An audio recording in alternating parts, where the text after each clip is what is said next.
안녕하세요. 동네병원 안내의사 김원장입니다. 네, 정원장입니다. 오늘의 주제, 명유학의 가장 흔한 만성 재발성 피부 질환입니다. 뭘까요? 아토피. 맞습니다. 요리조리 계속 좀 피하던 주제였어요. 방대하고 모호하기도 하고 걱정하시는 부분도 되게 많고 아토피입니다 라고 첫 만남에 잘 말씀 안 드려요. 왜냐면 너무 또 약간 날벼락이 떨어진다고 생각하시기는 하는 질환이어가지고, 아토피라는 질환은 진단 자체가 눈으로 하는 거긴 하거든요. 근데도 이제 몇 번 좀 만남을 쌓아가면서 그때 말씀을 드리는 질환이기도 합니다. 병력 청취가 되게 중요해요. 뭐 여기 한 부분만 이렇게 보여주시고 이거 아토피인가요? 막 이렇게 물어보면은 이거는 좀 어려울 수 있어요. 몇 번 이 애가 이제 크면서 어떤 모습을 보이는지 이런 것도 중요합니다. 사실은 너무 많은 분들이 알고 있는 단어기도 한데요. 근데 앞에 공부했던 거를 떠올려 보면은 알레르기 행진 뭐 이런 거 얘기한 적 있었잖아요. 그때 이제 아토피 피부염도 뭐 알레르기 군이어가지고 그 애가 나왔다가 나이가 들면서 좋아질 수 있다 분이기도 해요. 비염, 천식 막 이런 거 얘기할 때 제가 계속 그 알레르기 행진 얘기를 막 했는데, 어린 나이에 있을 수 있고 5세 후에는 좀 완화가 되는 경향이 있습니다. 하지만 성인 아토피 분들도 많으시잖아요. 그렇죠. 성인까지 가는 경우도 있습니다. 그래서 오늘은 전반적으로는 아토피가 뭔지, 어떻게 해야 되는지 제가 더 말씀드리고 싶은 거는 아주 자잘한 팁이에요. 그거에 대해서 말씀드려볼게요. 아토피 원인은 뭐라고 돼 있을 것 같으세요? 교과서에? 여러 가지 원인이 있다고 맞아요. 보죠. 다인적 네, 원인입니다. 네. 그래서 하나만 있는 게 아니에요. 유전, 환경, 나의 어떤 피부의 상태, 그리고 우리가 긁다 보면은 피부 장벽이 손상이 되잖아요. 그러면은 피부에서 이제 안에서는 좀 놀래가지고 이 세포들이 막 캐스케이드로 그런 신경 전달 물질들을 막 불러와요. 그러면 이제 또 이 부분에 막 모이면서 더 간지러워, 더 긁어. 이게 막 악순환이 계속 반복이 되는 게 아토피예요. 또 많이 하시는 질문에 뭐가 있냐면 아까 그 유전이라는 부분. 엄마 아빠는 아토피가 없는데 애가 이래요. 이거 아토피가 아닌 거 아니에요? 이렇게 얘기하시기도 하거든요. 유전에 소인이 있다는 거는 엄마 아빠가 있으면은 더 이 아이가 아토피가 있을 확률이 높다. 그렇지만 그게 아니더라도 있을 수 있습니다. 그래서 유전적인 그런 영향이 있다는 건 경향성을 말하는 거고, 예를 들면 쌍둥이인 경우 둘 다 아토피가 같이 가지고 있을 경우는 70%가 넘는다고 돼 있어요. 그런 유전의 성향을 말하는 거고, 그 외에 환경적인 것들도 무시할 수 없고요. 내가 가진 면역의 체계, 그것 때문에 일어나는 일들도 있습니다. 그래서 피부과 선생님이 한번 정리하신 거를 제가 한번 봤는데, 피부 장벽 이상, 그 다음에 피부 면역 이상, 그 다음에 가려움증, 이 세 가지의 콜라보다라고 설명을 하시거든요. 근데 가려움증은 증상인데 이게 또 다시 원인이라고? 이런 생각이 들잖아요. 왜냐면 긁어서 표피가 까지면 그 다음에 또 뭔가 침투되기가 좋고, 긁다 보면 더 간지러워. 이 상황이 계속 되는 거죠. 부분적으로 몸에 있을 수도 있고 전체적으로 있을 수도 있고, 죽고 사는 문제는 아니잖아요. 그렇지만 삶의 질이 엄청 떨어질 수 있는 질환들입니다. 환자의 약 50%는 생후 1년 이내에 증상이 발생한다고 돼 있어요.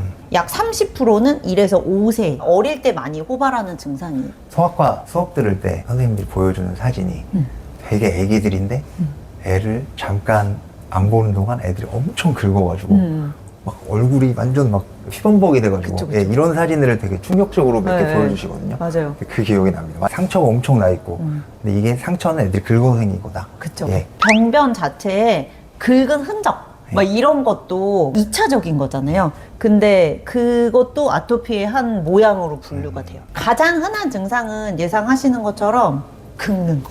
또 역시 가려운 건 언제 제일 가렵다?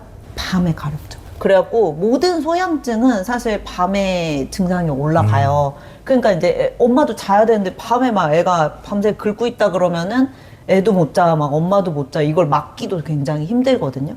그래서 그 증상의 관리가 굉장히 중요합니다. 긁다 보니까 딱지가 막 생기기도 하고요. 수포 같은 것들이 막 이렇게 올라오기도 하고, 그걸로 끝나는 게 아니라 그 부분이 이제 피부에 탈락이 막 되잖아요. 그럼 피도 나기도 하고 균이 또 들어갈 수가 있어요. 그러면은 막 2차 감염 같은 것들이 생기기도 하죠. 제가 오늘 요거 준비할 때 베이스는 제가 배웠던 교과서를 기준으로 준비를 했거든요. 근데 이 외에 나온 약이 많은데? 라는 생각이 드는 거예요. 내가 배운 교과서 너무 오래되긴 했지만 그 이후로 개발된 약들이 되게 많아요. 약간 알레르기 질환들의 특징인데 충격받고 약을 쓰는 거에 대해서 너무 겁을 내고 안 쓰고 해서 그런 증상이 발현하는 빈도가 높으면 높을수록 성인이 됐을 때 남는 그런 시퀄레가 많기 때문에 적절한 약을 잘 쓰면서 이 어린 나이를 잘 넘어가면 괜찮게 성인이 되는 확률이 더 높은 거죠.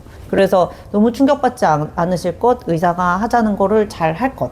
증상이 좋아졌다 나빠졌다 해요. 좋아지는 기간은 또 좋아졌네 하고 다시 또 자리에 또 똑같네? 그러면 이제 또 병원 바꿔. 계속 이거를 반복을 하다 보면은 오히려 약에 대한 노출이 더 많이 될 수도 있고 아예 파악이 안 되니까 다시 처음부터 이렇게 될 수 있거든요. 그래서 악화 호전이 반복되는 것이 아토피다. 당연히 그럴 수 있다. 약을 썼을 때 쓸 때만 좋아요 라는 표현을 하실 때가 있어요. 저는 그때 어떤 부분을 캐치하냐면 쓸 때는 좋아지는 애구나. 이건 약에 반응이 있는 거거든요.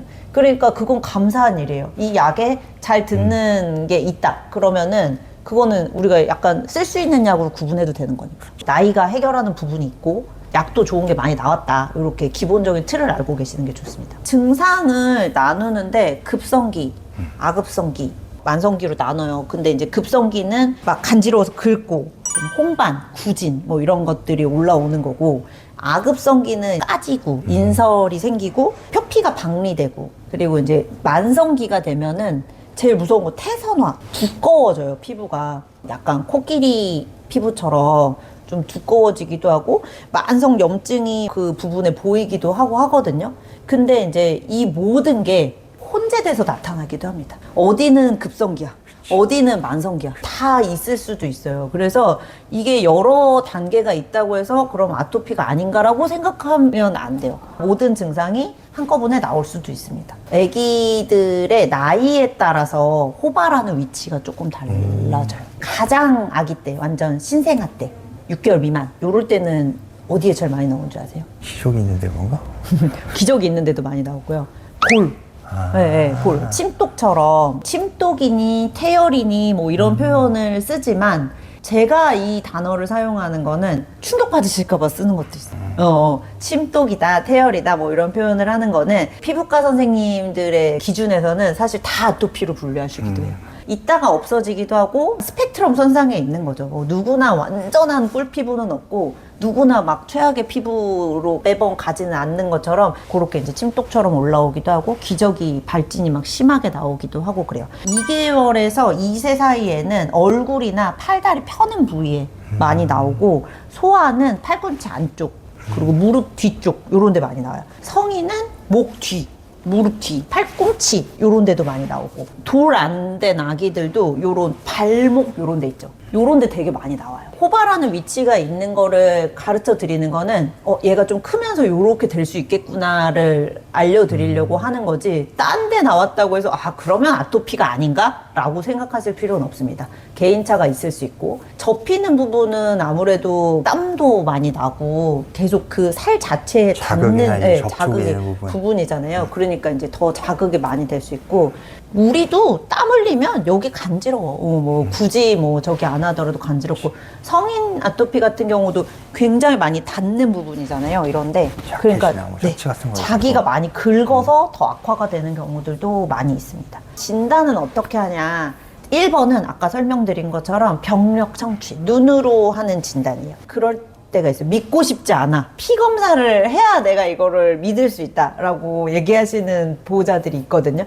근데 피 검사는 진단을 도울 뿐. 피 검사에서 뭐 IgE의 수치가 높다고 해서 아토피라고 할 수도 없고 이게 낮다고 해서 아토피가 아니라고 할 수도 없습니다. 그런 트렌드를 볼 뿐. 그래서 꼭 그걸로 진단을 하는 건 아니에요. 주 증상은 1번 가려움증, 2번 특징적인 발진의 모양과 호발 부위를 좀 보는 거예요. 얘가 계속 올라오는 자리. 3번 만성 및 재발의 경과. 계속 같은 자리에 또 왔다 갔다 해요. 막 이런 얘기. 그리고 4번은 아토피 질환의 동반 및 가족력. 그러니까 뭐 비염, 모세기관점이 계속 자주 오는 애라든지 아니면 좀 컸으면은 뭐 천식 요런 게 이제 묶여가는 집인지 그리고 엄마 아빠한테는 증상이 없는지 이것도 중요한 포인트예요. 부증상은 피부가 건조해. 지금 막 로션을 바르고 왔어요 라고 얘기하시는데 그냥 청진할 때 막 너무 거칠어가지고 왼손이 이렇게 잡을 때 좀 미안할 정도로 거칠어요. 그런 경우들이 있고 그리고 잦은 피부에 감염, 긁어서 생긴 상처가 많아서 거기로 감염이 되는 경우들 그리고 눈 주위의 색소 침착 이거 예전에 우리 비염 때도 한번 얘기했었어요. 그래서 데니스 라이 알레르기 비비구 하면서 이제 나오는 거 구순염 입에 있는 염증 목에 주름 막 긁으니까 백색 피부 묘기증은 긁으면은 글씨 써지는 피부들이 있거든요. 그런 피부의 알레르기의 흔적들 그리고 식품 환경 감정 요인에 의한 악화 스트레스 굉장히 영향이 있어요. 그래서 성인분들이 더 저는 심한 것 같아요. 감정 요인에 의한 거는 스트레스가 있으시면 확 안 좋아지는 경우도 있어요. 그리고 아까 말씀드린 혈청 IgE가 증가되거나 피부 자극 검사에서 양성이 나올 때 근데 이거는 도와주는 수단이고 피부 반응 테스트도 아토피가 심한 경우는 보기가 어려워. 그걸 다 자극을 또 주고 있는 거니까. 그래서 차라리 그냥 혈청 IgE로 보는 경우들도 있습니다. 이 모든 것들을 통틀어서 생각을 하는 거예요. 눈으로 사실 잘 봐야 되고 아이의 평소가 어떤지를 얘기해 주시는 것도 중요하고요. 뭐 안 좋은 피부였을 때 사진을 찍어 주셨다가 보여주시는 것도 좋은 방법이에요. 치료는 어떻게 하나요? 병원에 가면 항상 똑같이 약만 주신다고 느끼실 거거든요. 근데 사실은 제가 이 편을 찍으려고 한 건 지금부터가 중요해요. 나빠지게 하는 요인을 피하는 게 저는 가장 1번이라고 생각해요. 애들이 어릴수록 어른들은 뭐 자기가 알아서 하면 되지만 애기들은 우리가 환경을 만들어줘야 되잖아요. 물론 벌어진 일은 약을 쓰는 게 맞는데요. 벌어지지 않게까지 하는 게 이제 뭐 제가 조심해야 될 건 뭘까 있을까요가 더 중요하거든요. 그래서 그 부분을 먼저 말씀을 드리자면 자극이 되는 물질을 좀 피하는 게 좋겠죠. 엄마 아빠의 흡연 가장 먼저 우리가 노력으로 해결할 수 있는 거 담배 연기는 굉장한 악화 요인입니다. 빨래를 할 때도 뭐 세제 같은 것들 신경 많이 쓰시는데요. 중성 pH를 골라서 쓰시면 좋고 가루 세제보다는 액체 세제가 더 낫다고 돼 있어요. 새로 산 옷이 있다. 우리 애기는 좀 예민한 것 같다. 그러면 당연히 한번 빨고 입히시는 게 좋습니다. 뭐 물로만 빨더라도 마지막에 그 새 옷에 가공을 한번 하잖아요. 그 뭐 포르말데히드 같은 게 묻어 있대요. 그래가지고 그런 것들을 한번 하는 게 좋고 거친 소재의 옷은 피하는 게 좋습니다. 자극이 될 수 있으니까요. 경험적으로 제가 볼 때 지금같이 추운 날씨에 또 안 좋아지는 경우들이 있거든요. 두꺼운 기모 바지 하나 입혀서 오실 때 있어요. 근데 이게 아토피에는 별로 좋을 게 없어요. 다 나일론이어가지고. 그래서 섹터 같은 것도 좀 네. 자극이 될 수 있고. 맞아요. 여러 겹 그냥 얇은 내복을 2개 입더라도 그렇게 해서 하시는 게 낫고 닿는 것 자체는 이제 면 소재로 골라서 입히시는 게 좋고 어릴수록 식품에 관련된 아토피는 더 있을 수가 있거든요. 근데 여기서 중요한 건 피 검사를 우리가 해서 알레르기 검사에서 여러 가지의 먹는 음식들이 나왔다. 이거를 무조건 다 회피하실 필요는 없어요. 음식물 알레르기에 관해서는 먹어봤을 때 올라온 게 반응이 있는 거다라고 생각하시는 게 맞아요. 먹이기 전에 검사를 한번 해보고 싶어서 피 검사를 원하실 때가 있거든요. 여기서 나온다고 해서 꼭 제한해야 되는 음식은 아니에요. 좀 모험일 수도 있지만 먹어보고 내가 이거 먹을 때마다 올라와 라는 경우에는 확인을 위해서. 그 음식을 피하게 되는 겁니다. 되게 신기해요. 왜냐면 저의 경험상 밀가루는 괜찮아. 근데 특정 빵집에 케이크 먹을 때 꼭 올라오는 애가 있었어. 너무 신기했어. 그래서 엄마가 그걸 언제 발견했냐면은 유치원 생일 파티 할 때만 아토피가 되게 심해지는 거예요. 그래갖고 밀가루인가? 엄마가 사서 한번 또 먹여보면 괜찮아. 근데 제일 많이 우리가 사는 케이크에 반응을 하더라고요. 그 회사 거에. 어떤 뭐 특별한 향신료나 재료나 이런 거에 반응하는 경우에는 그걸 피하시는 게 1번입니다. 집에서 관리하시는 거 중에 또 중요한 거.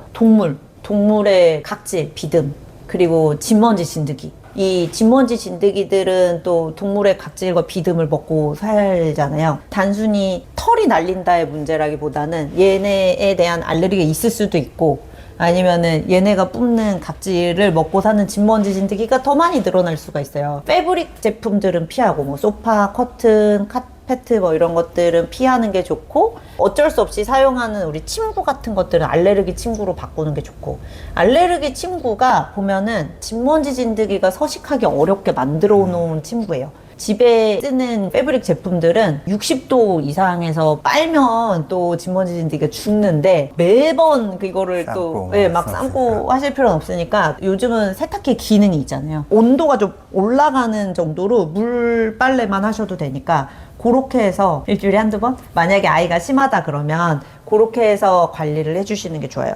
감염에 대한 관리 되게 중요해요. 왜냐면 아토피 자체는 입원해서 치료하는 경우는 별로 없어요. 근데 만약에 아이가 너무 긁어가지고 전신에 농가진 막 이런 경우들이 있거든요. 그러면 항생제 치료 같은 걸 하게 돼요. 그렇게 되기 전에 조금의 상처가 있을 때 필요하면 얼른 항생제 쓰는 게 좋고, 눈꺼풀염 같은 거 많이 생기거든요. 비비다가 필요하면 얼른 안약 처방 받아서 쓰는 게 좋고, 각막의 손상도 많이 돼요. 비비다가. 그런 경우는 또 이제 안과 빨리 가가지고 검사해서 치료하는 게 좋고, 그런 관리가 중요해요. 지금 제가 말한 거는 아주 1차적인 위생, 그리고 집에서 지켜야 되는 거. 그 다음에 대박 중요한 거, 보습과의 싸움이에요. 사실 얼마나 많이 내가 또 이 질문을 받는지 몰라. 목욕 얼마나 자주 시켜줘요. 맞아요. 이거 진짜 많이 물어보세요. 특히나 이렇게 이제 추워지면은 목욕을 매일 하면 안 되지 않나요?로 거꾸로 알고 계시는 부분이 많아요. 근데 우리가 이런 건조함을 타고난 아이들은, 어른들도 마찬가지이시고, 10분에서 한 15분 정도의 목욕을 하는 시간이 수분을 주는 시간이에요. 보습이에요.